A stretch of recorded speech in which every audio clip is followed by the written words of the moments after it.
Hi guys, I'm Charlene Gulig from SS041B87 and I am here in Rizal's house in Calamba. Dito po siya pinanganak noong June 19, 1861 at makikita po natin dito. Makikita po natin na grabe, parang totoo talaga.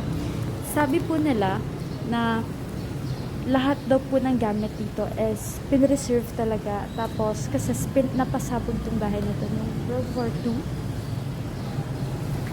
At pero sabi lahat daw nung mga sabi ng mga kasabay ko ay iba daw hindi na daw, parang pinalitan na just to keep the vibe. Pero napapansin ko parang lumang-luma na. Pero siguro dahil ginawa naman to noong 1950, siguro yun din, dumagdag din, nag-age din syempre mga bagay-bagay. Ito talaga nakakot ng eye ko kasi parang gamit na gamit talaga. Parang totoo talaga. Which baka isa sa mga preserve nila na gamit ng mga Rizal. Grabe.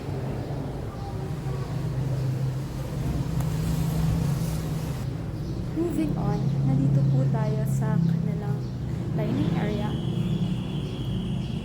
That's their dining area. Super yayaman vibes talaga. And this is also something that caught my eye. Those are ions which are so cool. So wow. Look at those. I used to just see those in Tom and Jerry's. I was just so amazed. Po tayo ngayon sa ating interviewees na si Miss Meridoy Santos po. at si Hyra Calmerla po. Okay. Sa tingin niyo po, dapat po bang pag-aralan si Rizal sa school? At bakit? Sa tingin ko po, importante po mapag-aaralan tungkol kay Rizal.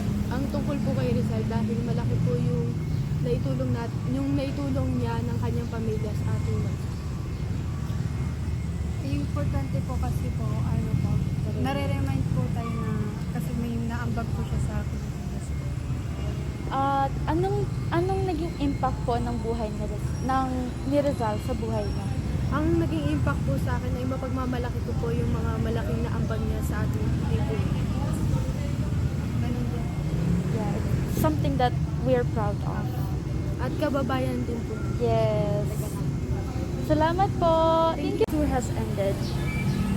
Nandito po ulit tayo sa may dating kubeta. Kasi magandang yung lighting at walang tao. Nahihiya po kasi ako.